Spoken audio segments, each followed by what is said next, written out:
지금 강의 듣는 분이 총 몇 분이신가요? 지금 48명이 들어오셨습니다. 아, 많이 들어오셨네. 예, 예.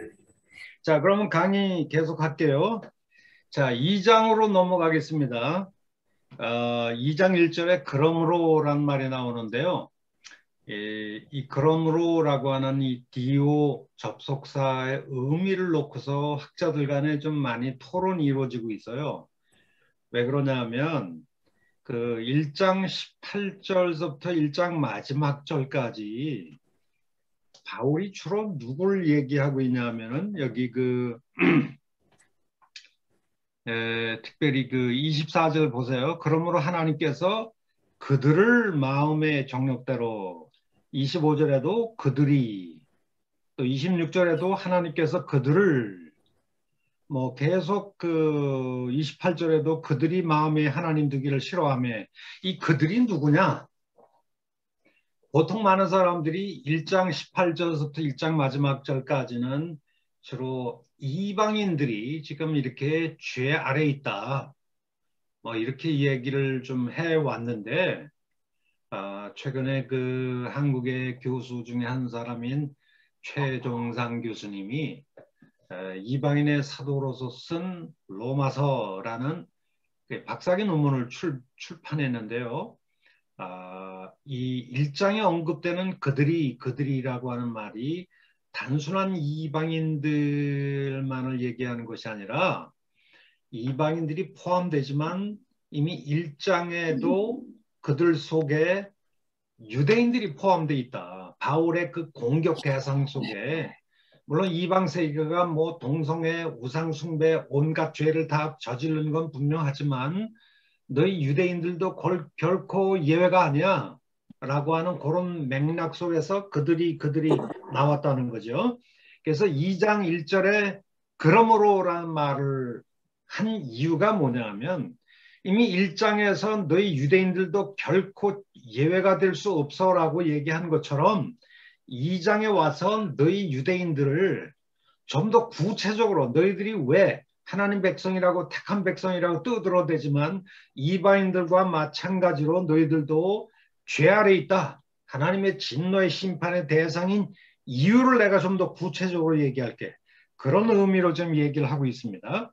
그래서 2장 1절서부터는 이제 바울이 남을 판단하는 사람아 누구를 막론하고 내가라는 말이 언급돼요. 1장에서는 이제 그들이 언급되다가 2장에 와서는 바울이 대화하고 이렇게 바울이 비판하는 상대방을 내가 단수 2인칭이죠. you라는 말을 쓰고 있어요. 그래서 여기 보니까 내가 이렇게 나오고 그 다음에 4절에도 내가 하나님의 인자하심이 그 다음에 5절에도 내 고집이 뭐 이런 식으로 나가거든요. 이 너라는 존재가 누굴까? 뭐 학설들이 굉장히 많습니다. 그런데 저는 유대인이라고 이렇게 생각을 합니다. 왜냐하면 17절을 보세요. 로마서 2장은 전반부와 후반부로 나뉘는데 2장 1절부터 16절까지는 그냥 바울이 대화하는 상대방을 내가 이렇게 얘기하다가 17절에 가서는 유대인이라 불리는 내가 하면서 나오거든요. 이 너라는 존재가 17절에 가서야 유대인과 동등시되고 있어요. 그러니까 2장 1절부터 16절까지는 누구를 얘기하는지 명기하지 않은 채 그냥 너 하면서 바울이 대화를 이끌어가면서 비판을 하는데 그러나 17절에 가서는 너라는 존재를 좀 더 구체적으로 너 유대인이 그러면서 나가거든요. 바울이 왜 이런 수사학적인 접근을 취했을까? 한마디로 말해서 2장 1절부터 유대인을 염두에 두고 비판을 하는데 좀 한마디로 너 이렇게 얘기를 함으로써 그 유대인 대화 상대자가 우리는 아니지. 저희 이방인들을 바울이 얘기할 거야. 뭐 이런 식으로 자기를 무장해제하고 이렇게 좀 듣다가 17절에 가서야 그런데 말이야. 지금까지 내가 얘기한 바로 너라는 존재가 너 유대인이야 이라고 얘기하는 그런 스타일이라고 이제 수사학적인 그런 접근이라고 생각하는 거죠. 사실 그 나단 선지자가 다윗이 범죄해서 바세바를 범한 다음에 처음에 와서는 우리 집 이웃집에 뭐 저기 참 가난한 그 과부가 살았는데 그 뭐 양이 수백 마리가 넘는 부자가 이 과부의 그 양을 말이에요 뺏었나이다. 이놈을 어떻게 할까요? 이렇게 얘기하거든요. 다윗이 그 말을 들을 때는 그 참 나쁜 놈이네. 한번 데려와봐 내가 아주 박살을 내버릴게. 뭐 이런 식으로 얘기하지 않을까요? 그렇게 일단 함정을 파놓고 나단 선지자가 그런데 죄송하지만 바로 그 사람이 다윗 왕 당신입니다. 못 빠져나가는 거죠. 그게 딱 얘기하면서 막 그런 수사적인 접근을 좀 하고 있지 않나. 그러면 2장 1절서부터 너라고 하는 사람이 전형적인 유대인이라면 바울이 여기서 논증하고자 하는 건 뭐예요? 1장에서 이미 너 유대인들도 이방인과 같이 결코 예외가 없어. 너희들도 이방인처럼 다 죄 아래 있어. 이미 암시적으로 1장에서 얘기한 것처럼 2장에 와서 너희 유대인들의 범죄상을 죄악상을 좀 더 구체적으로 얘기할게. 너희들의 죄가 뭔지 알아? 너희들은 남을 판단하길 좋아하지. 판단한다는 것은 도덕적인 어떤 우월의식을 가지고 너 죄인이잖아. 내가 너 죄인으로서 판단해 줄게. 이렇게 재판자의 자리에 앉아서 우월의식을 가지고 남을 판단하고 정죄하기를 좋아하는데 바로 2장의 이 너라는 유대인은 이방인과 똑같은 죄를 범하는 거예요. 그러면서도 자기들은 하나님의 심판을 면할 줄로 생각한다는 거예요. 자, 3절에 보세요. 이런 일들을 행하는 자를 판단하고도 정죄하고도 동일한 일을 행하는 너라는 놈아, 내가 하나님의 심판을 피할 줄 알아? 이렇게 하는 걸 보니까 이 사람은 하나님의 심판의 대상이 아니라고 생각해요. 왜 그럴까요? 우리는 하나님의 언약 백성이잖아. 우리는 벌써 날 때부터 할례 받았어. 또 우리는 율법을 가지고 있는 토라의 백성이야. 그리고 우리 조상은 아브라함이라니까. 그러니까 하나님께서는 우리를 언약 백성이야. 그러니까 우리가 죄를 좀 짓는다 할지라도 우리는 결단코 정죄 심판의 대상이 아닌데 하나님이 우리가 죄를 저었을 때 약간의 징계를 할지는 몰라도 정죄 심판의 대상이 이방인처럼 되지는 않아 라고 생각하는 그런 멘탈리티를 가지고 있는 사람이라는 거예요. 이 사람의 문제점은 뭘까요? 하나님의 언약적 성실성을 너무 과신한 나머지 2장 4절에 내가 하나님의 인자하심이 너를 인도하여 회개케 하심을 알지 못하여 그의 인자하심과 용납하심과 길이 차심의 풍성함을 멸시하느냐. 하나님이 인자하시고 용납하심이 길이 참으심이 풍성한 하나님, 이거는 뭐 이방인들이 믿는 뭐 그런 하나님이 아니죠. 뭐 제우스가 동양의 귀신들이 인자하시고 오래 참으시는 신들인가요? 아니잖아요. 그러니까 이런 모습을 볼 때에 정말 이스라엘을 택하신 언약의 하나님이죠. 인자하시고 오래 참으시고 길이 참으시는 그런 풍성하신 하나님, 이걸 너무 과신한 나머지 우리는 당신의 백성이나이다. 우리가 죄를 져도 우리는 진노의 심판의 대상이 아니죠. 진노의 심판의 대상이라면 우리가 아니라 이방인이죠. 이렇게 생각하면서 뒤로 가서 이방인과 방불할 정도로 죄를 짓는 이런 놈들이라고 볼 수가 있겠죠.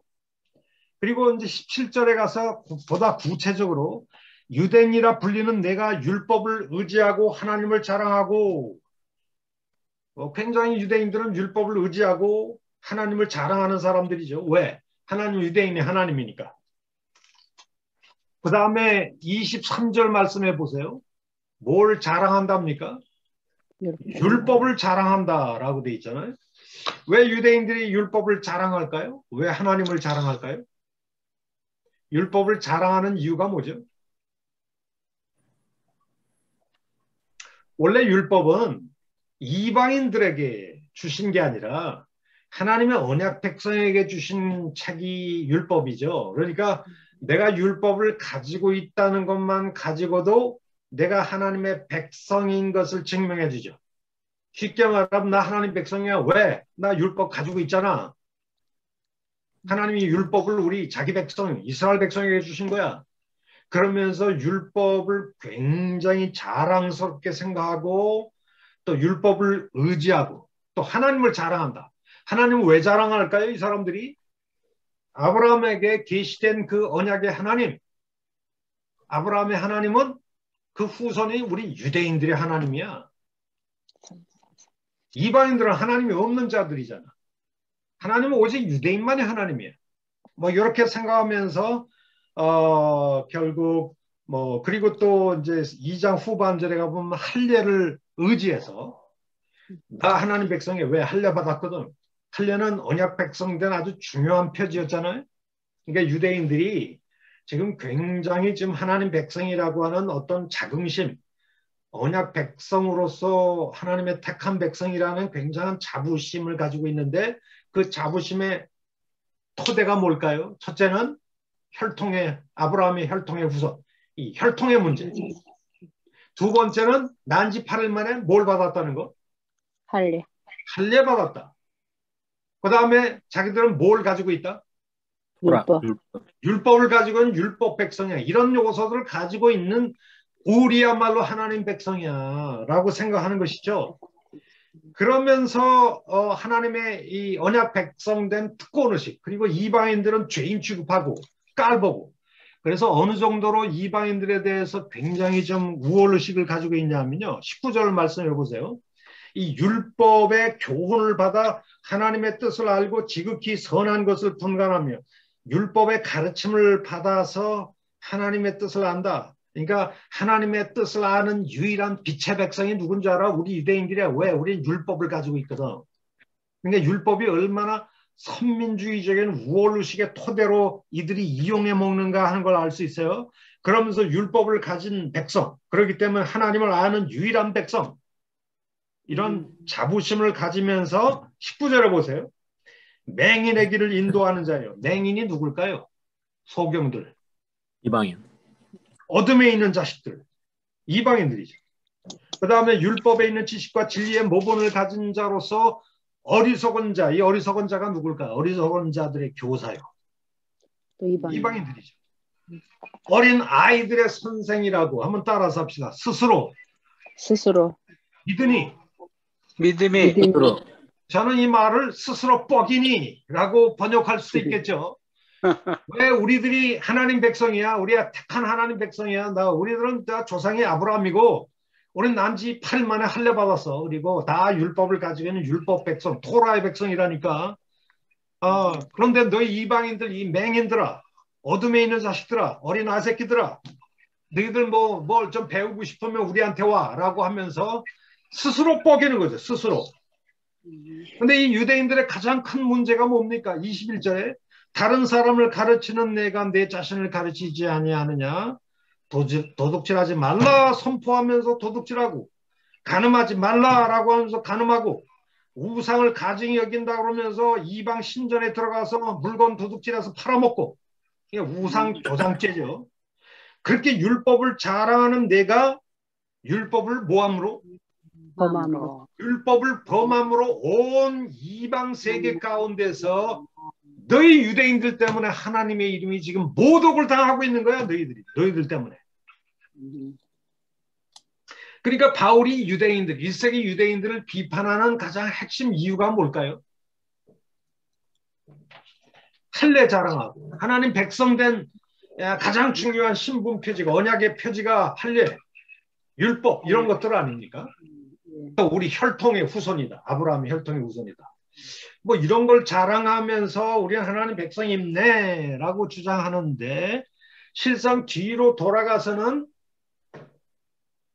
율법을 범해온 역사. 하나님을 욕되게 하고.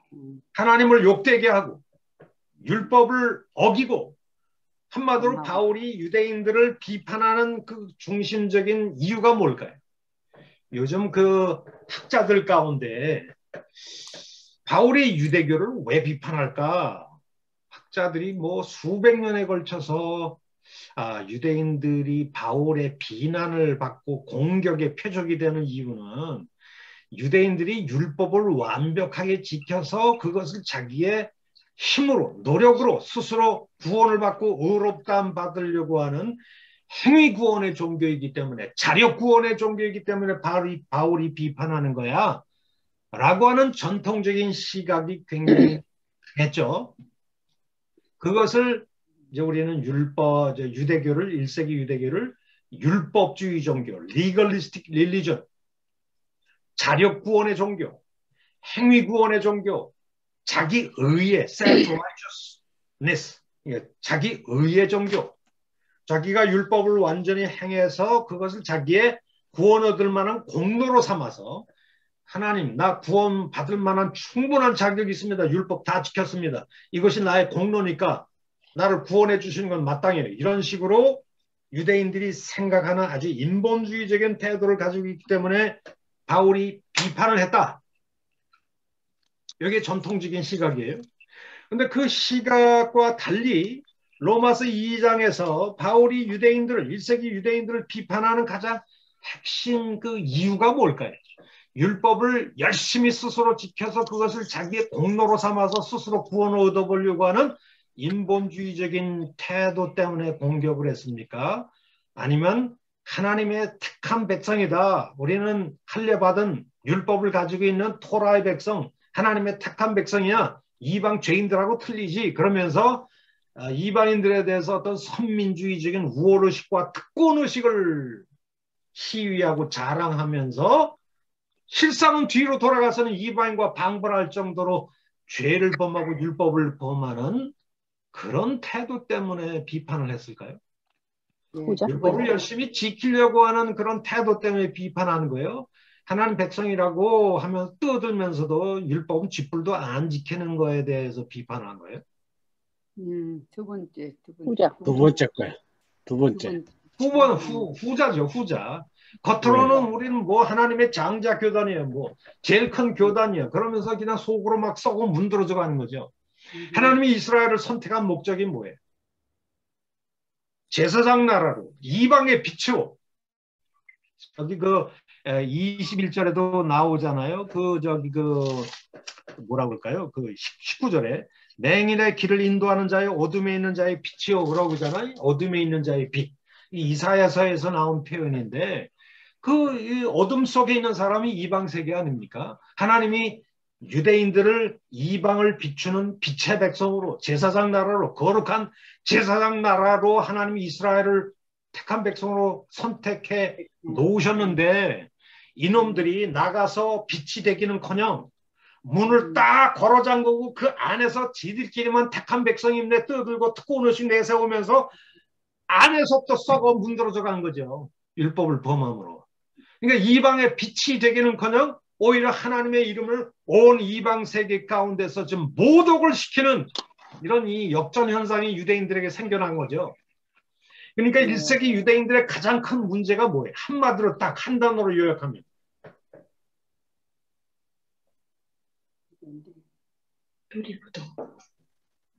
로마서 2장에 바울이 유대인들을 비판하는 가장 핵심적인 이유를 한 단어로 요약하면 뭐예요?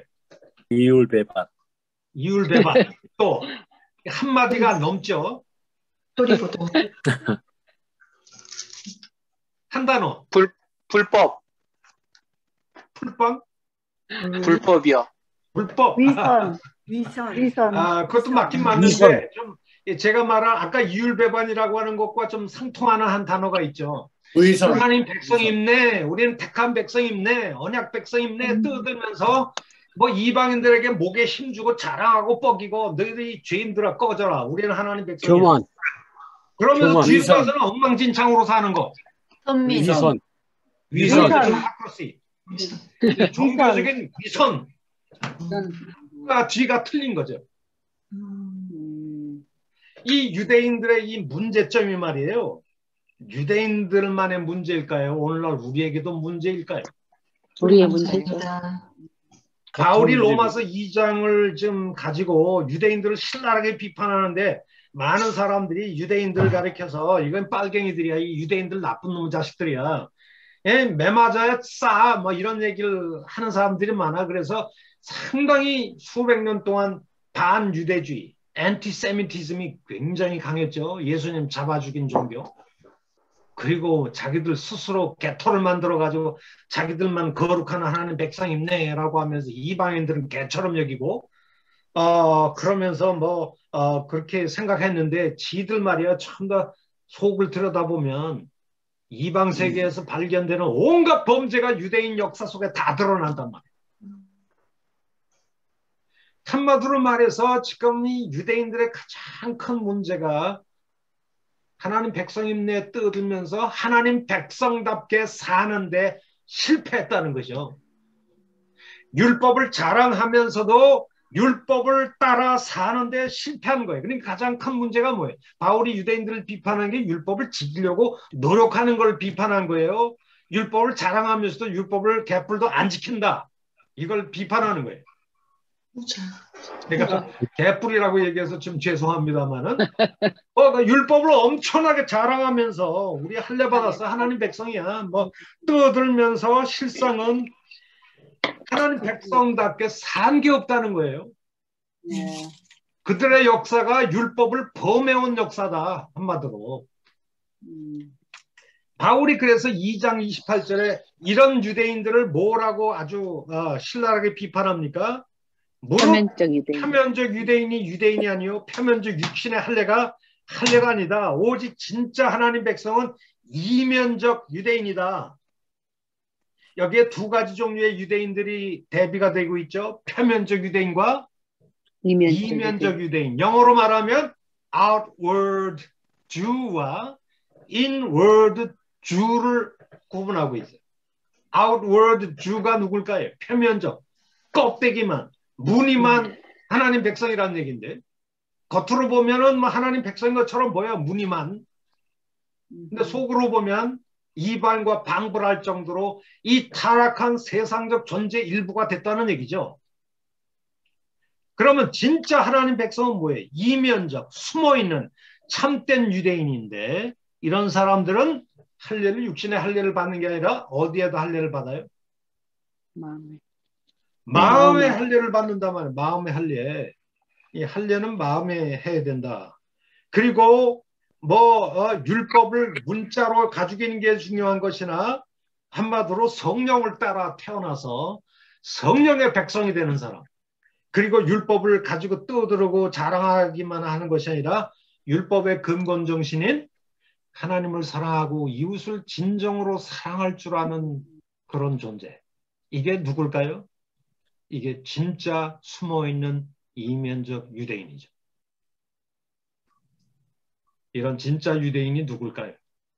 이게 3장에서 언급되는 이방 기독교인들까지 포함해서 이게 참된 숨어있는 진짜 유대인을 지금 여기서 얘기하고 있는 거죠. 그러니까 바울은 하나님 백성의 정의를 좀 새롭게 정의를 내리고 있다. 혈통의 후손이고 육신의 할례 받았고 율법을 가지고 있는데 율법은 쥐뿔도 안 지키면서 율법을 가지고 있다고 떠들고 자랑하고 이런 종류의 유대인들은 지금 표면적 유대인이고 지금 3장 9절에 가보면 이런 사람들이 다 뭐 아래 있대요? 죄 아래. 유대인이나 헬라인이나 다 죄 아래 있다고 선포하고 있잖아요. 쉽게 말하면 이런 껍데기 유대인들은 더 이상 하나님 백성이 기다 아니다. 아니다. 지금 다 누구하고 똑같아요. 지금 바울의 다메섹에서 계시의 빛 속에서 보면 누구하고 방불한 존재? 이방과 방불한 이 타락한 세상적 존재 일부에 불과하다. 지금 그 얘기를 좀 바울이 하면서 3장 9절에 가서 그래서 유대인이나 헬라인이나 다 죄 아래 있다. 그러면서 시편에 있는 말씀, 이사야에 있는 말씀, 의인은 없나니 하나도 없다. 깨닫는 자도 없고 하나님을 찾는 자도 없고 다 치우쳐서 정말 선을 행하는 자 없나니 하나도 없다라고 하면서 그들의 타락성을 3장 13절에 뭐라 그래? 목구멍은 열린 무덤이요. 이게 인간의 타락성을 그냥 목구멍이 열린 무덤이라. 그러니까 시체가 지금 무덤 속에 들어가 있는데 이게 뻥 뚫려 있어요. 구멍이. 그러면 그 안에서 뭐가 나올까요? 술술술술 무슨 냄새가 나와요? 썩은 냄새. 썩은 냄새가 막 진동을 하는 거죠. 이 열린 무덤이 되니까. 인간의 이 어머, 목구멍이 어머, 완전히 부러져. 인간의 목구멍이 열리면 그런 썩은 냄새, 타락의 냄새들이 그냥 술술 나오는 거죠.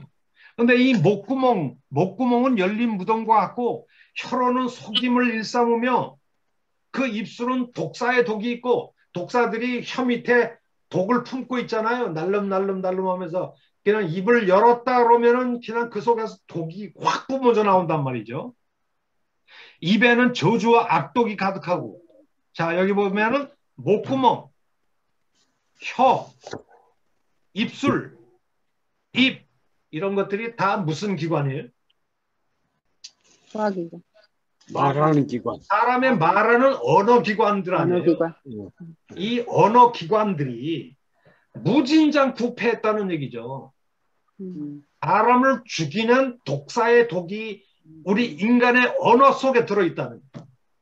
근데 이 언어, 혀, 입술, 목구멍 이런 것들은 비유적인 표현이긴 하지만은 실상 그것을 진짜로 움직이는 건 어디 있을까요?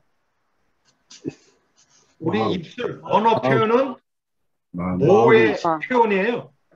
마음의 표현. 마음의 표현이죠. 마음의 밀고자. 사실은 만물보다 더 부패한 게 뭐죠? 인간의 마음. 마음이죠. 마음. 인간의 마음이 부패하다 보니까 이 언어 기관인 혀와 입술과 목구멍을 통해서 온갖 사람을 죽이고 살리는 온갖 그런 그 독들이 그런 것들이 나온다는 거죠. 사실 이제 1장에 보면 사실 인간의 범죄 유형들이 쭉 언급되는데요. 그 중에 상당 부분이 언어와 연관된 죄들이 내 생각에 한 40% 정도가 언어와 연관돼 있다 이렇게 볼 수 있어요. 사실 이 인간의 언어 통제를 제대로 하는 사람은 성숙한 사람이죠. 이 목사인 저도 화가 나면 막 그냥 아무거나 상처 주는 얘기를 팍팍 내뱉는 그런 성격이 저한테도 있더라고요. 안 하려고 애를 쓰는데도 성도들 중에 참 그 속을 썩이는 저도 목회를 하면서 말도 되지도 않는 얘기 가지고 막 교회를 시끄럽게 하면 속에 집에 가서 막 욕을 하거든요. 그러면 안 되는데. 저에게도 이런 그 독사의 독이 제 입에서 있어요. 그런 인간의 거친 표현이 제일 잘 나올 때가 언제인 줄 아세요? 캐나다는 어떤지 모르겠어요. 도로가 넓어서 자동차 운전하다 운전할 때 XYZ 그러면서 저도 막 신경질 나면 막 나오더라고요. 저도. 여러분들은 축복하는 기도문이 나옵니까? 운전하다가 새치. God bless you 그럽니까? 근데 어쨌든 이 그 목구멍, 혀, 입 그리고 발은 얼마나 피 흘리는데 빠른지 몰라요. 폐물과 고생이 그 길에 있어 평강의 길을 알지 못하는데 가장 중요한 것은 그들 눈앞에는 하나님을 두려워하는 마음이 없단 말이에요. 그러니까 인간은 의인이 하나도 없대요. 의인이 뭘까요? 하나님 앞에 의롭게 설 수 있는 자격, 그걸 가진 존재가 하나도 없다 이거예요. 바로 이 온 인류가 지금 다 죄 아래 있다는 거예요. 하나님의 진노의 심판 아래 있다는 게 전제된 상태에서 19절서부터 이제 그 31절에 그 유명한 이신칭의 복음이 이제 언급이 되죠. 여러분 모든 사람이 왜 믿음으로 이방인이나 유대인이나 다 믿음만 가지고 값없이 은혜로 의롭다함 받아 구원받고 하나님 백성이 되는 이유가 뭔지 아세요? 바울의 유명한 간판 스타 유명한 구원론이 이신칭의 구원론인데 이신칭의 구원론의 대전제가 뭐예요? 온 인류가 다 뭐 아래 있다는 게 전제되어 있어요? 죄 아래 전제가 죄 아래 있다. 유대인들은 우리는 죄인이 아니야. 우리는 하나님의 심판의 대상이 아니야. 이걸 지금 2장에서 깨트려 부셔서 너희 유대인들도 이방과 똑같이 죄 아래 있어. 그러니까 이제 예수 그리스도를 통한 믿음만이 하나님 앞에 의롭게 설 수 있는 자격을 주는 거야. 구원 얻을 수 있게 만드는 거야. 이 얘기를 좀 하고 있지 않습니까? 근데 이런 일을 위해서 우리를 하나님 앞에 의롭게 서게 만들 수 없는 게 뭘까요? 그게 율법이죠. 19절 말씀해 보세요. 우리가 알거니와 무릇 율법이 말하는 바는 율법 아래에 있는 자들에게 말하는 것이다. 그런데 율법 아래에 있는 자들이 누굴까요? 유대인일까요? 온 인류일까요? 온 이는 모든 입을 막고 온 세상으로 하나님의 심판 아래 있게 하려 함이라 하는 걸 보니까 율법 아래 있다, 온 심판 아래 있다는 말이 같은 뜻으로 포함되는 걸 보니까 율법 아래 있다라고 하는 이 표현은 온 인류, 유대인만 율법 아래 있는 것이 아니라 온 인류가 율법 아래 있다 이렇게 얘기하는 것 같아요. 근데 사실 우리 1장을 한번 2장을 한번 잠깐 볼까요? 2장에 보니까 2장 12절에 바울이 두 종류의 사람을 구분하고 있어요. 2장 12절. 무릇 뭐 없이 범죄한 자? 율법이 없이 범죄한 자는 또 율법 없이 망하고 이게 누굴까요? 율법이 없이 범죄한 자. 이방인. 이방인들이죠. 율법은 유대인들이 가지고 있으니까. 그리고 무릇 율법이 있고 범죄한 자. 이건 누굴까요? 유대인.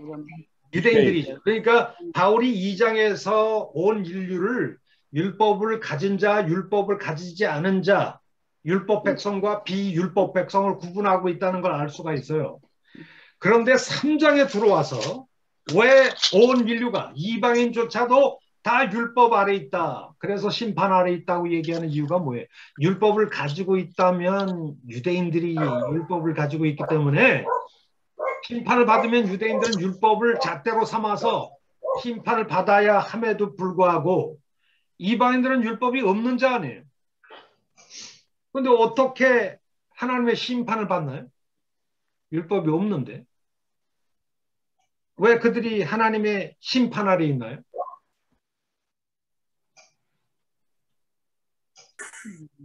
이 율법 아래 있는 자들이 유대인이에요? 이방인이에요? 유대인. 근데 율법을 가지고 있는 사람은 유대인이죠. 전형적으로. 근데 바울이 왜 율법의 이 범주를 이방인들까지 온 인류를 다 율법 아래 있다고 지금 보편화, 일반화시키는 이런 경향이 바울에게 있는데 그 이유가 뭐냐 이거예요.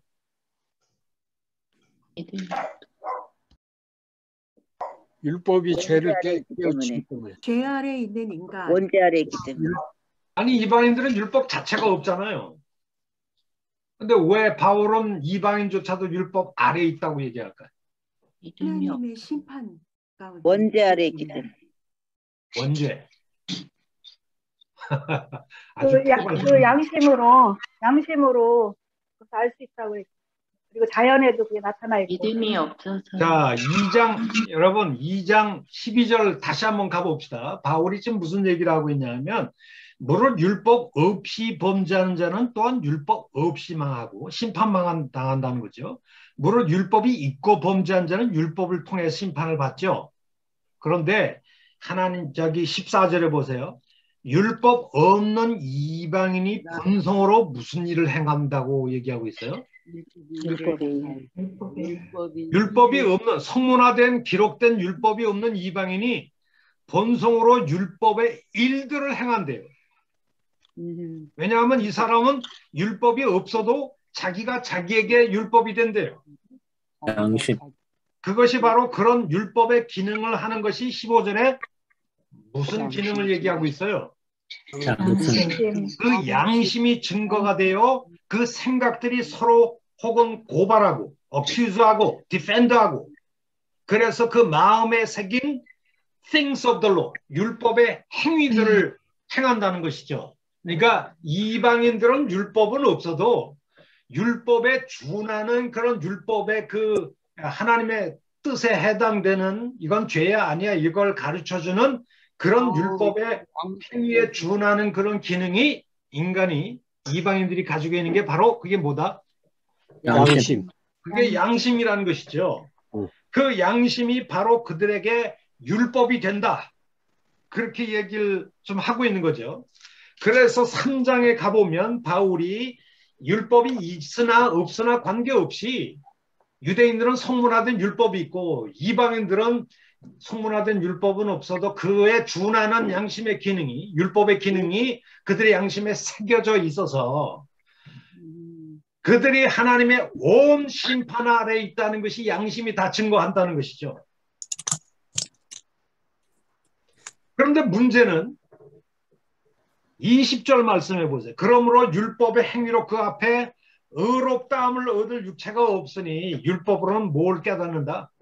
죄를 깨달아. 죄를 깨달음이니라 라고 얘기하는데 사실 율법은 의의 길을 얘기합니까? 안 합니까?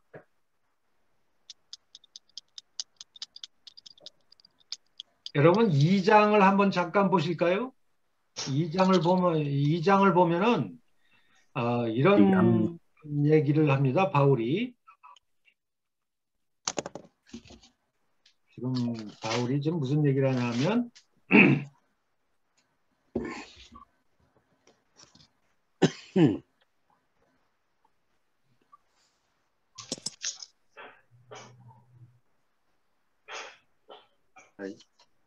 이 2장 12절 말씀을 한번 볼까요?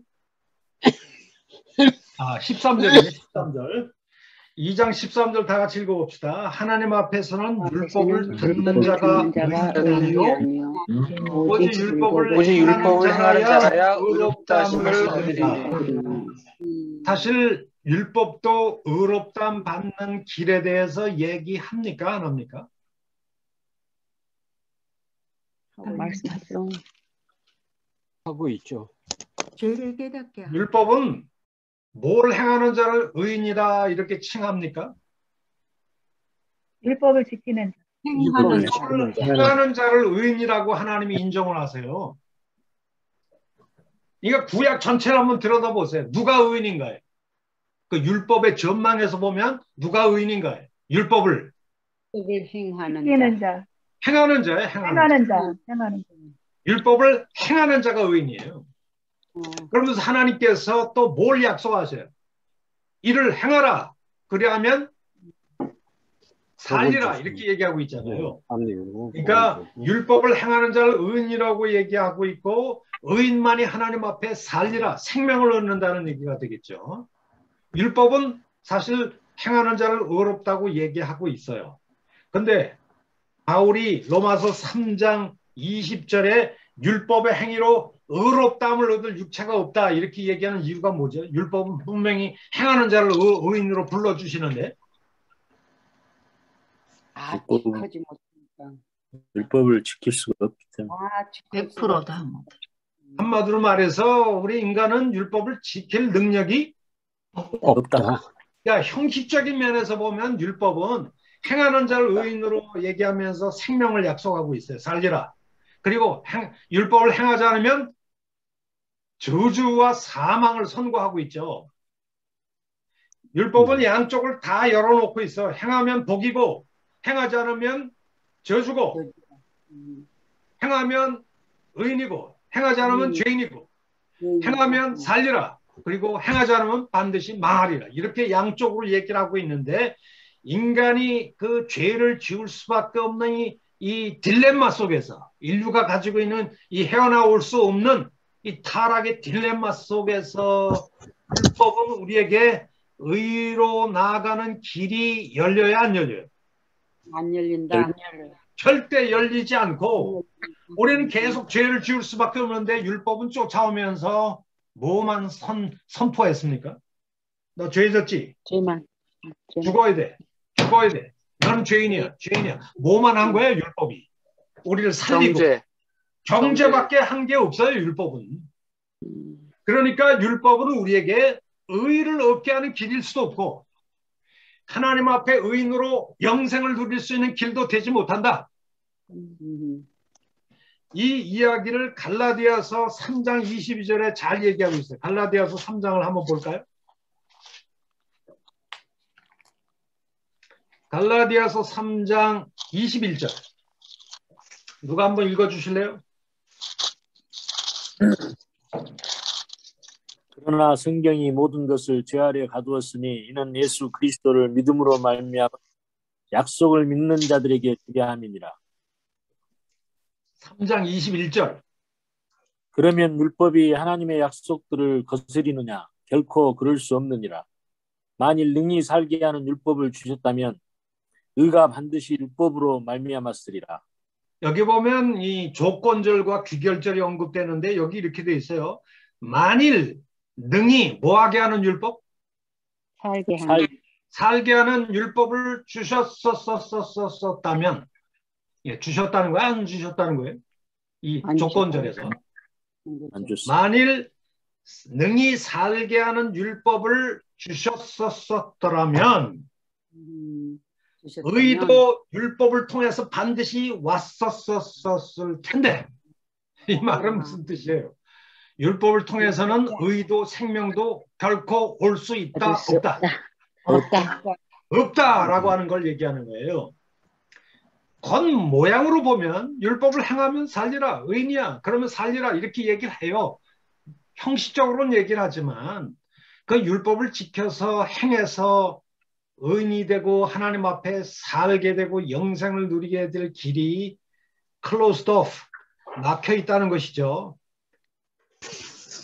그래서 사실은 온 인류가 사실은 율법을 통해서 다 하나님의 심판 아래 갇히게 됐다는 거예요. 율법을 통해서 생명의 길이 열린 게 아니고 우리가 어떻게 하나님의 심판 아래 놓일 수밖에 없는지를 설명해주고 폭로하고 결국 우리를 정죄하는 길밖에, 사망을 선포하는 길밖에 없다는 거예요. 그러니까 그 길 속에서는 결코 율법을 행해서 생명으로 의로 나갈 수 있는 길이 없다. 과거에 그런 길은 율법을 통해서 온 적이 없다. 그래서 로마서 3장 21절에 제일 먼저 나오는 접속사가 뭐가 나와요? 부사가. 그러나 이제는 이란 말이에요. 이제는 언제를 얘기하는 거예요? 이제는 이란 말은 율법 외에 율법과 관계없이 하나님의 한 의가 나타났다. 이 하나님의 의가 어디에서 나타났나요? 율법 안에서 나타났나요? 복음 안에서, 예수님 안에서 나타났나요? 복음 안에서. 복음 안에서. 여기 이제는이라는 것은 그리스도가 오시니 종말론적인 here and now, 지금의 이 시대죠. 신약 시대. 이 시대에 정말 복음 속에 그리스도 안에서 한 의가 계시되어 나타났는데 이것은 다 구약의 율법과 선지자들 통해서 다 증거를 받은 것이래요. 이 길이 예수를 통해서만이 인류가 의와 생명으로 나아가는 길이 열린다는 것이 구약에 이미 다 쓰여져 있다는 거예요. 그런데 그 복음 속에 나타난 하나님의 의가 22절서부터 26절까지 예수님의 십자가와 부활 사건을 통해서 설명이 되고 있어요. 결국 복음 속에 나타나고 계시된 하나님의 의, 여기서 의는 하나님의 언약적인 성실성을 얘기할 수 있는데요. 그 복음 속에 나타난 하나님의 언약적인 성실성이 어떻게 나타나냐? 그것은 결국 인류를 구원하는 구원 사건인 예수님의 십자가와 부활 사건을 통해서 나타났다는 거예요. 그러니까 하나님이 우리를 향한 굉장히 신실한 분이다. 언약적으로 굉장히 신실한 분이다. 한번 약속하면 어기지 아니하시고 반드시 그 약속을 신실하게 지키는 분이라는 것은 어디서 나타났어요?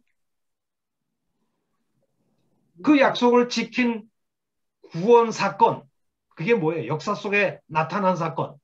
십자가 사건. 십자가에 죽으시고 우리 인간의 구원을 위해서 십자가에 죽으시고 부활한 사건. 그 사건을 누구든지 믿기만 하면 값없이 의롭다함 받고, 의롭다함 받는다는 것은 하나님 앞에 영생을 누리는 길이 열리게 되었다라고 하는 것이죠. 그런데 이것이 29절, 30절, 31절에는 유대인에게만 열린 일일까요? 이방인에게도 열린 것일까요? 28절. 이방인에게. 29절. 하나님은 다만 유대인만의 하나님이시냐? 하나님은 유대인만의 하나님이야. 이렇게 떠드는 놈들이 누구죠? 유대인들이죠. 그런데 이런 민족주의적인 닫혀진 유일신론을 바울이 이신칭의 복음을 통해서 깨트려 부시고 있어요. 분쇄하고 있다는 거예요. 하나님은 유대인만의 하나님이 아니야. 하나님은 누구의 하나님도 되신다? 이방인의. 이방인의 하나님도 되신다. 그러면서 이 하나님은 유대인과 이방인 온 인류의 하나님, 이것을 30절에 뭘로 논증하고 있어요? 할례자도, 여기 할례자는 누굴 얘기할까요? 유대인. 유대인. 유대인들도 믿음으로 말미암아 의롭다함 받고, 또 무할례자, 이건 누굴까요? 이방인. 이방인도 이방인. 믿음으로 말미암아 의롭다 하실 하나님은 따라서 합시다. 하나님은 한 오직 분이시라. 오직 몇 분이시다? 한 분이죠. 한 분이시다. 원각 이렇게 얘기하고 있잖아요. 그러니까 여기서 말하는 유대인들의 유일신론하고 바울의 이신칭의 복음을 통해서 선포하는 유일신론의 차이가 있어요. 이신칭의 복음은 어떤 유일신론을 요구합니까? 요청합니까? 유대인들이 생각하는 유일신론과 바울의 이신칭의 복음이 요청하는 유일신론의 차이가 뭐죠? 유대인들은 유일신론을 믿긴 믿지만 자기들만 유일한 하나님은 오직 누구만을 위한 하나님. 유대인들만을 위한 민족주의적인 유일신론이죠. 민족주의적인 유일신론. 자기들만을 위한 하나님. 닫혀진 유일신론이에요. 닫혀진 유일신론. The God only for Israel. The God only for Jews. 유대인들만을 위한 하나님. 아주 민족주의적인 신이죠. 근데 바울이 생각하는 유일신론은 뭐예요? 이신칭의 복음이 요청하는 유일신론은 뭐예요? 유대인이든 이방인이든 할례자든 무할례자든 한국 사람이든 몽골 사람이든 백인이든 오직 믿기만 하면 다 의롭담 받아 하나님의 동등한 백성이 된다라고 얘기하는 그런 보편적인 열려진 유일신론을 요청하고 있는 거죠. 바로 이 사실 때문에 바울이 누구에게 뛰어들어갈 명분이 생긴 거예요? 이방인. 이방 선교로 갈 수 있는 imperative for mission, 젠탈 미션이 여기서 생긴다고 하는 사실이죠. 바울이 얘기하는 이런 그 열려진 온 유대인들과 이방인들을 다 포괄하는 열려진 유일신론, 보편적인 유일신론은 바울이 얘기하는 거예요. 이미 구약에서 이미 천명되고 있어요. 구약에서도 천명됐죠. 어디서 그래? 유대인들이 구약을 읽으면 어제 하나님은 우리 유대인만의 하나님이야. 이 유대인만의 하나님이라고 하는 것을 철저하게 잘 보여주는 구약의 유일한 선지서가 있죠. 요나서. 요나는 하나님이 이방 땅 니느웨로 가라고 그러니까 뿔딱지가 나서 어디로 도망가 버렸어요. 다시스. 니느웨로 가라니까 다시스로 도망가 버렸잖아요. 가고 싶지 않아가지고. 요나가 그래도 하나님이 징계를 하셔서 큰 물고기를 대동해서 결국은 끌어서 니느웨로 갔어요. 근데 가서 이제 하나님의 심판의 메시지를 선포했어요. 심판할 테니까 너희들 회개하라. 근데 선포하는 힘이 없어. 왜? 안 믿었으면 좋은 거지. 거지 같은 개 같은 놈들이 믿고 하나님 백성이 되면 안 돼. 그러니까 속으로 회개하라 그러면서 뒤로 돌아가서는 제발 믿지 말아라 그러면서 지금 얘기를 한 거예요. 그런데 억수로 많은 사람들이 막 그냥 폭포소같이 회개하고 예수를 믿는 거야. 하나님을. 그러니까 뿔딱지가 났어 그냥. 그래서 언덕 위에 올라가가지고 그 뭐야 그 저기 니느웨 언제 심판의 불이 떨어지는가 그거 구경하고 앉아 있잖아요. 네? 얼마나 심통이 났으면. 그런데 아마 이 요나가 아마 대머리였던 것 같아요. 너무나 태양빛이 장렬하니까 머리가 뜨거워질 거 아니에요. 그래가지고 하나님이 또 참 긍휼히 여기서 박넝쿨을 시원하게 또 이렇게 준비하신 거야. 그 그늘 속에서. 그래서 아주 시원하게 니느웨가 망하기를 이제 고대하고 있겠는데 하나님이 참 짓궂으신 것 같아. 이 개미들을 보내가지고 박넝쿨을 다 뜯어먹게 만든 거야. 그러니까 다시 뜨거워지잖아요. 그러니까 하나님 심통이 나가지고 하나님 나 죽여주셔. 이 얘기하니까 하나님이 저기 요나에게 뭐라고 했어요? 너 그 정말 박농쿨 하나 뜯어먹은 이 미물 하나가 시든 것 때문에 너 고통스러워하느냐? 어? 이 니느웨 내 백성들이 얼마나 많은데? 그러면서 이 요나서가 얘기하는 중심 메시지가 뭐예요? 하나님은 오직 유대인만의 하나님이 민족주의신이 아니다. 아니다. 온 이방 세계가 다 하나님의 백성이 될 수 있다. 이 얘기를 이사야서도 요나서도 다 얘기하고 있어요. 근데 유대인들만이 지금 그 아주 배타적인 민족주의적인 폐쇄된 유일신론을 얘기하고 있는데, 폐쇄된 민족주의적인 유일신론은 만치로 때려부신 유명한 바울의 구원론 교리가 무슨 교리다? 그게 무슨 교리다? 바울의 이신칭이 구원론 아니에요. 이신칭. 왜?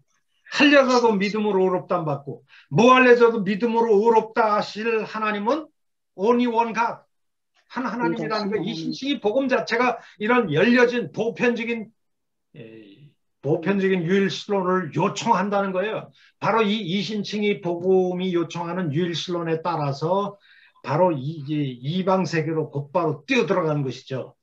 바로 4장에 아브라함에 관한 유명한 이야기가 나오는데, 로마서 4장에 아브라함에 관한 이야기를 바울이 왜 할까요?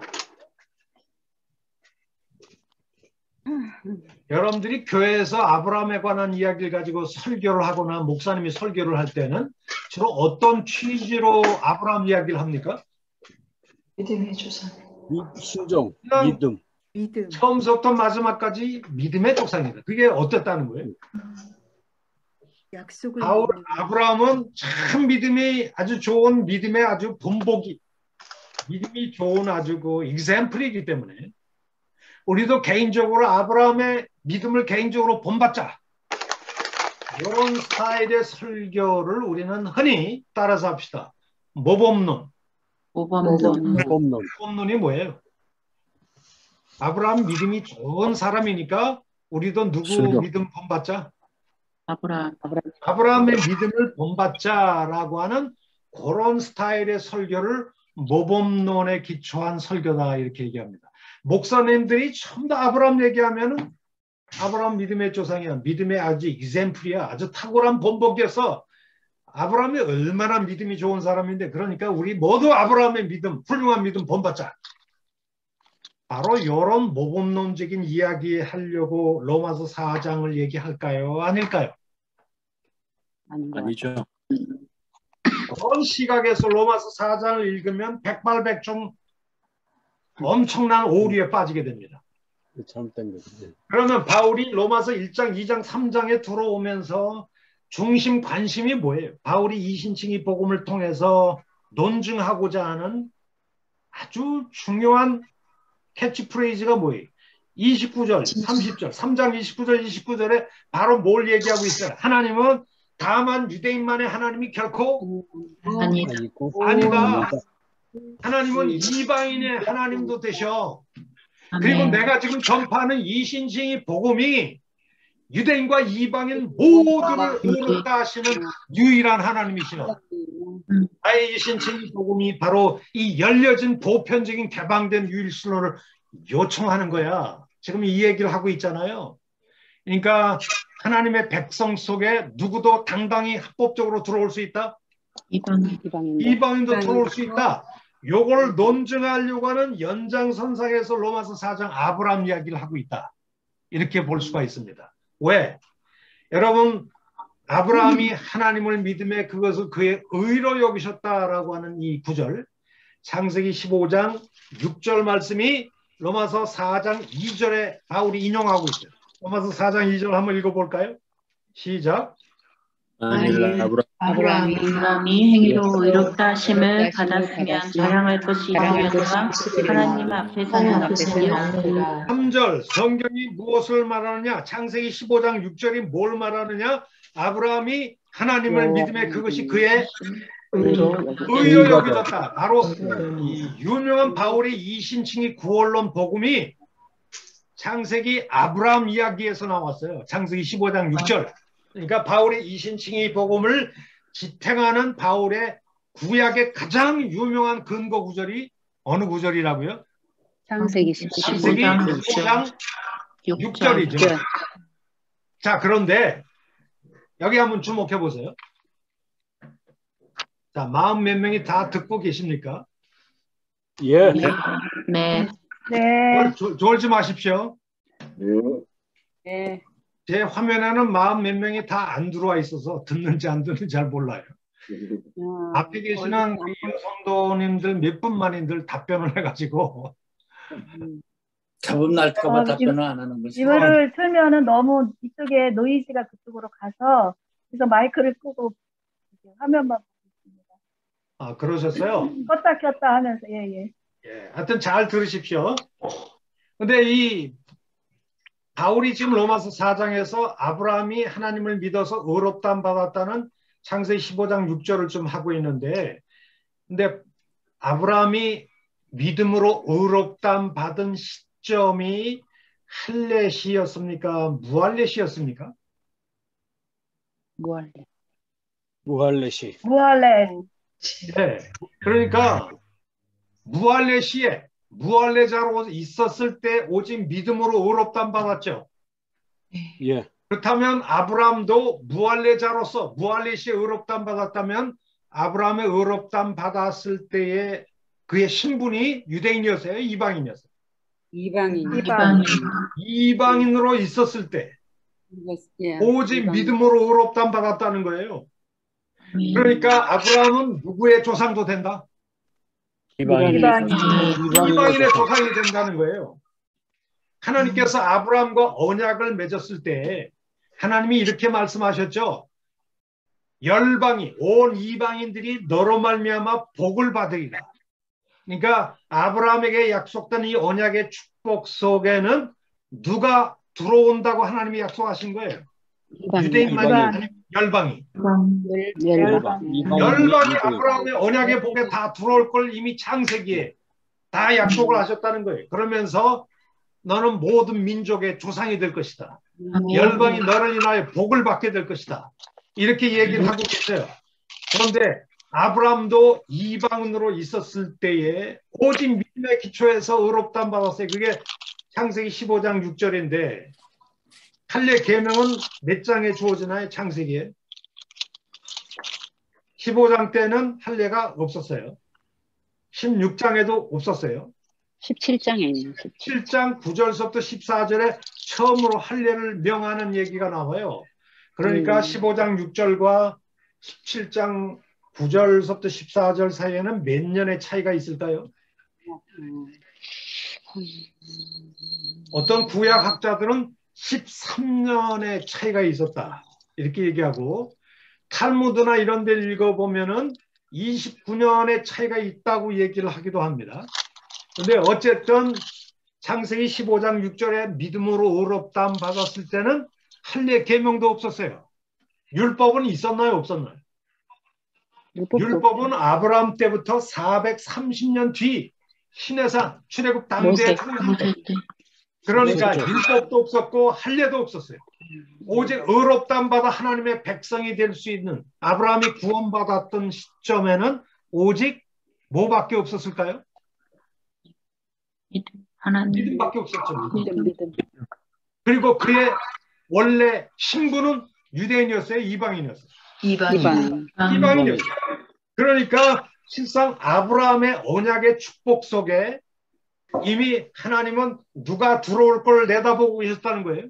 이방인들이 들어올 것을 이렇게 내다보고 계셨다는 걸 알 수가 있어요. 그리고 나중에 할례가 들어왔기 때문에 물론 할례자의 조상, 유대인의 조상도 되는 거죠. 그래서 16절 한번 볼까요? 그러므로 상속자가 되는 것이 은혜에 속하기 위하여 믿음으로 되나니. 여기 은혜의 원리, 믿음의 원리.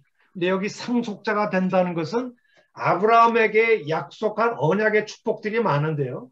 그 언약의 축복들을 누가 이어받을 수 있을까요? 누가 상속할 권한이 있나요? 믿음으로 이방인. 여러분, 아브라함에게 약속한 언약의 축복들은 뭐가 있었어요? 하나님의 백성이 되는 축복. 또 열방이 너를 인하여 복을 받으리라고 하는 그런 축복, 내 자손이 하늘의 별같이 많아지리라고 얘기하는 자손 번창의 축복, 또 무엇보다도 약속의 땅, 뭘 주겠다? 가나안 땅. 가나안 땅을 주시겠다는 축복. 이런 축복들이 지금 아브라함에게 주셨는데 이 축복을 이어받을, 상속받을 사람이 누구냐? 물론 유대인들은 아브라함의 혈통의 후손이요 할례를 받고 율법을 지키는 오직 유대인들이다 이렇게 생각을 했겠지만, 그런데 그런 쪽으로 좁게 이해하면 우리 같은 이방인들이 아브라함의 언약의 축복에 들어갈 수가 없어요. 네. 우리 같은 이방인들이 아브라함의 언약의 축복의 합법적인 상속자가 될 수 있는 유일한 통로는 뭐예요? 아브라함이 가졌던 동일한 뭘 가질 때? 믿음을 가질 때 우리도 아브라함의 언약의 축복에 도달할 수 있다 이렇게 얘기하는 것이죠. 그런데 이 믿음의 본질이, 아브라함이 가졌던 이 믿음의 본질이 뭘까요? 아브라함이 하나님을 믿음에 그것을 그의 의로 여기셨다고 얘기할 때 이 믿음을 많은 사람들이 좀 오해를 하고 있는데요. 이신칭이 복음을 얘기할 때 겉표면으로 first impression, 이 첫 인상으로 보면 바울이 흔히 행위가 아니야 오직 믿음으로만 의롭다함 받는 거야 라고 얘기하다 보니까 행위를 부정하고 오직 믿음만 강조하다 보니까 이신칭이 구원론은 행위 전반을 다 부정하고 오직 믿음, 은혜, 값없이 공짜, 선물 이런 것만 강조한다고 생각하는 경향이 있어요. 그래서 한국에 이신칭이 구원론이 들어왔을 때 행위를 부정하고 믿음만 지켜 세우는 이 이신칭이 복음을 가지고 오해를 하는 바람에 한국 기독교인들이 그냥 믿기만 하면 돼. 행위는 필요 없어. 그래서 기독교가 행위가 없는 비윤리적인 종교가 돼버렸다. 오늘날 우리 한국 교회가 이렇게 타락하는 이유가 뭐냐? 그 손보호 교수 같은 사람은 이신칭이 복음에 대한 오해가 한국 교회의 세속화를 불렀다. 이렇게 얘기하기까지 합니다. 저희 어머님이 5년 전에 돌아가셨는데요. 평생 예수님을 정말 열심히 믿으셨어요. 근데 제가 설날이나 구정 때 또 추석 때 이런 때는 우리 형제가 4명이 있는데 다 뭐 장로, 집사 다 그렇거든요. 목사는 저밖에 유일하게 없어요. 그래서 추석 때나 설날이나 이렇게 구정 때는 우리 어머님은 딱 모이자마자 우리 예배 보자 이렇게 얘기를 합니다. 그럼 찬송은 우리 어머님이 골라요. 딴 사람이 고르면 큰일 납니다. 어머님이 이제 몇 장 하자 그러면 이제 설교는 누가 할까요? 목사님이 하시죠.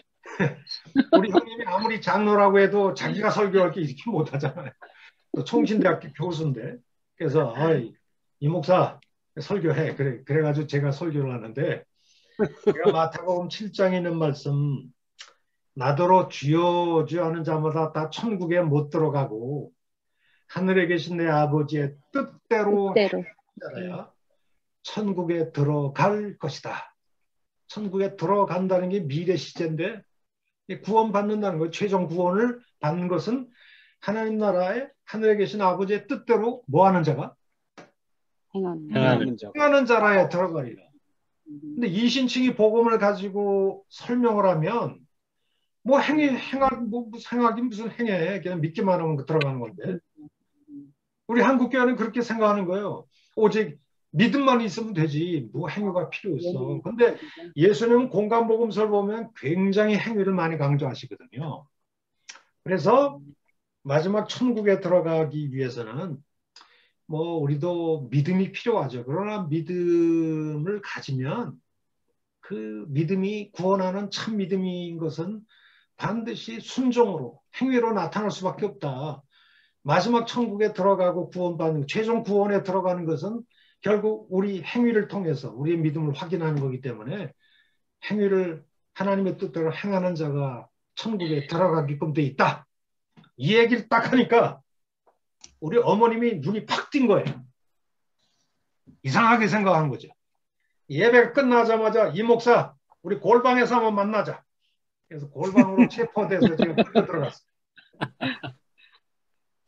이 목사 천국에 들어가는 거는 말이야. 은혜로 가보시 믿음으로 들어가는 거야. 신학교에 가서 똑바로 가르쳐. 우리 어머님이 그렇게 따지는 거예요. 저보고 똑바로 가르치라고.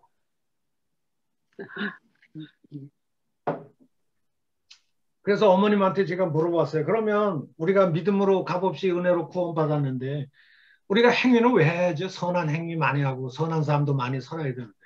그때 우리 어머님이 가만히 있더니 그거에 저 천국에 가서 상금 많이 받으려고 행하는 거지. 상금론.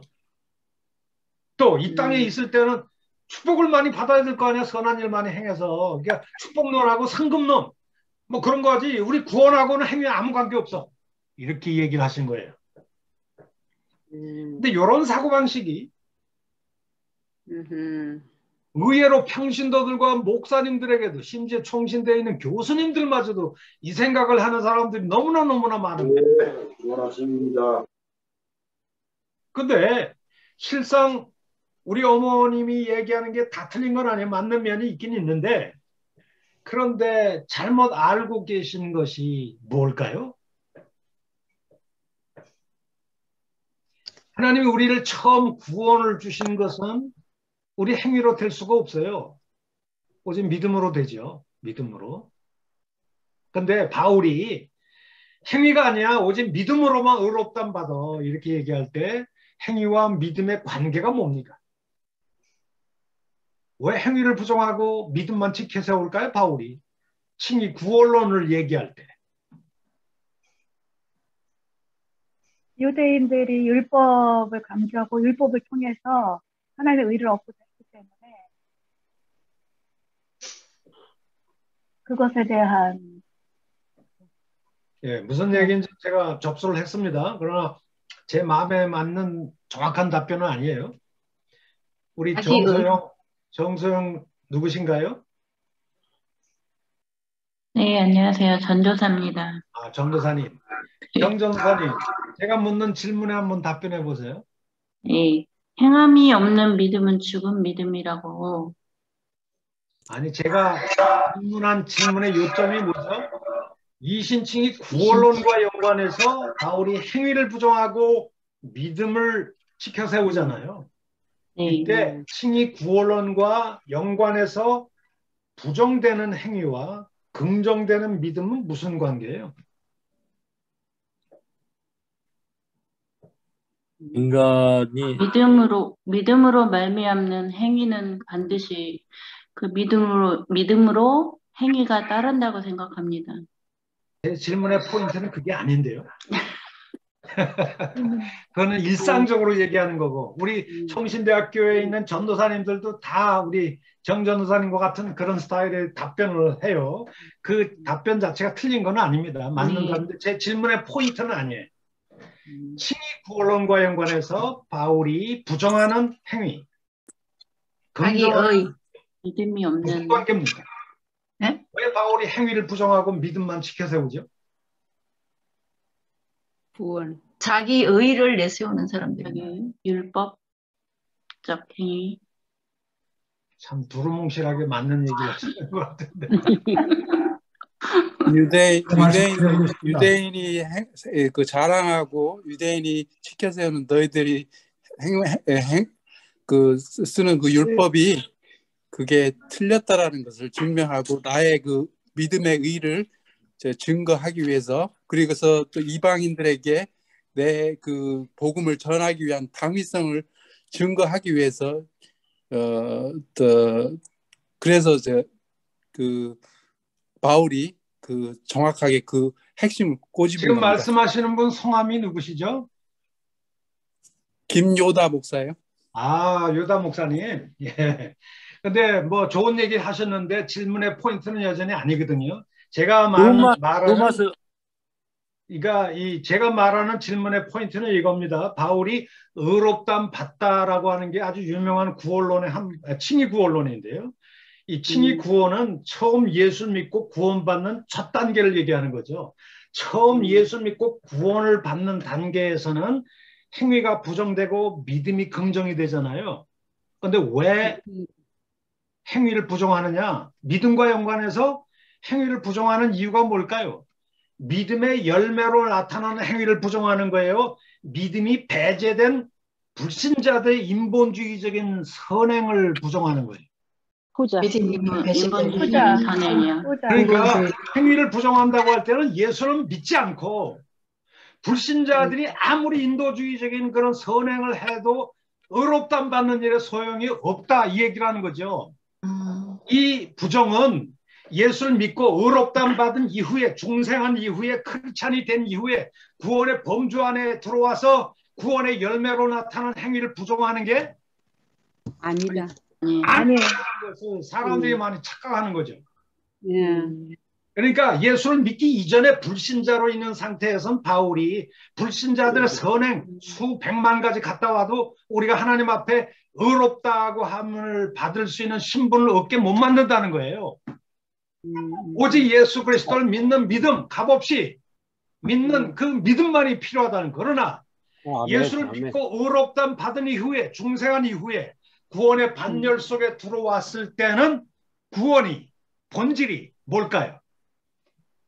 행위.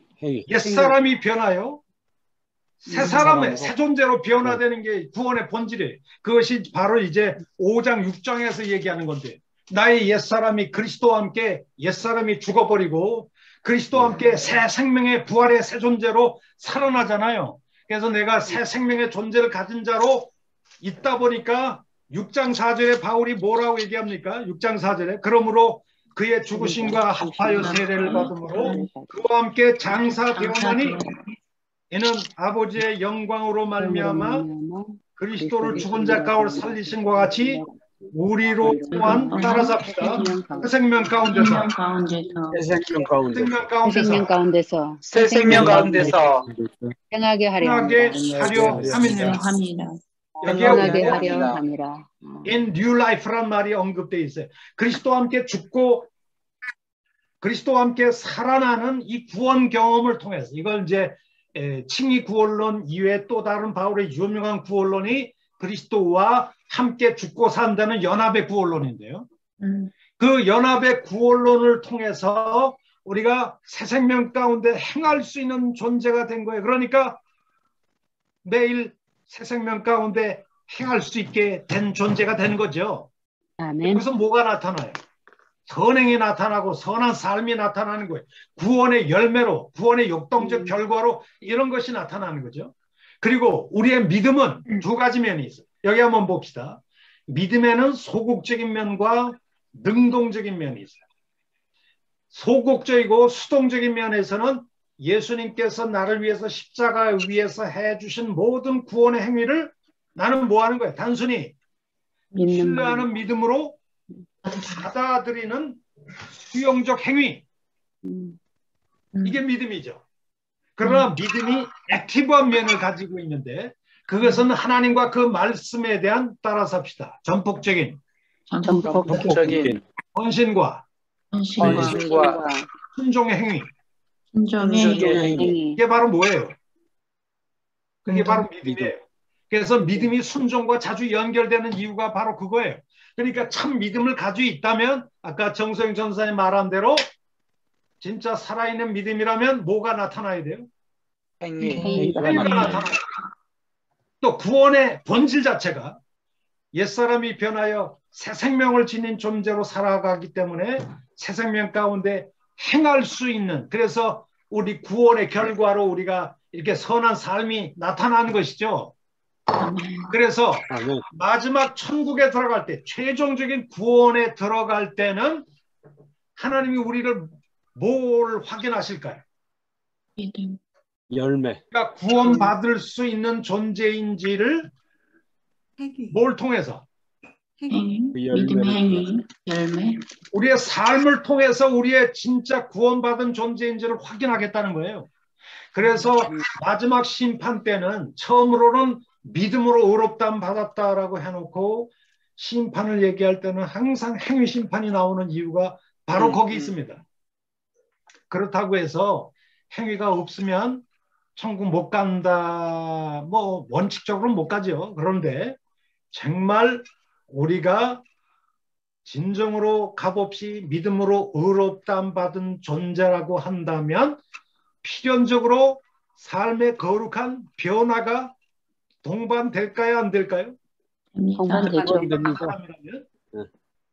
구원받은 사람이라면 구원의 결과로 거룩한 삶의 점진적인 성화 과정이 나타나게 되겠죠. 이걸 이제 성화라고 얘기하는데요.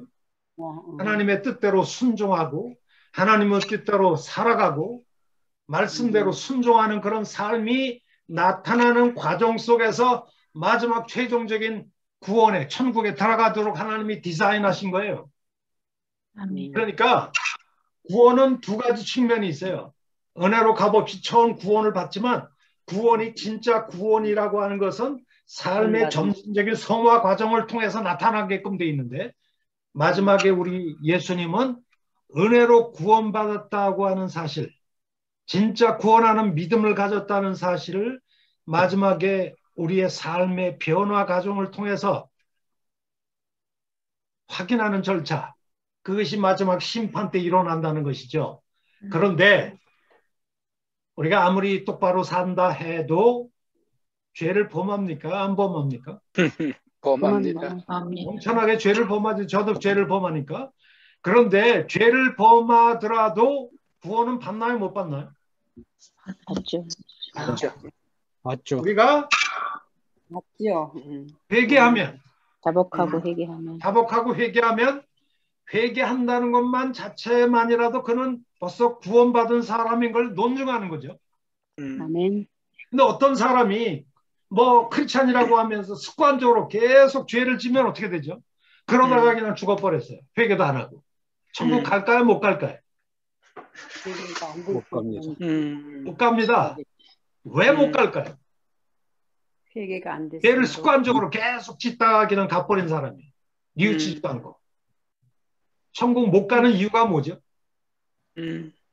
회개가 안 돼서. 계통에 있는 뭐 웨슬리안 뭐 이쪽에서는 뭐라고 얘기하냐면 이미 은혜로 구원을 받았다 할지라도 똑바로 순종 안 하면 타락해서 처음 은혜로 얻었던 구원을 뺏길 수 있다. 박탈당할 수 있다. 뺏길 수 있다.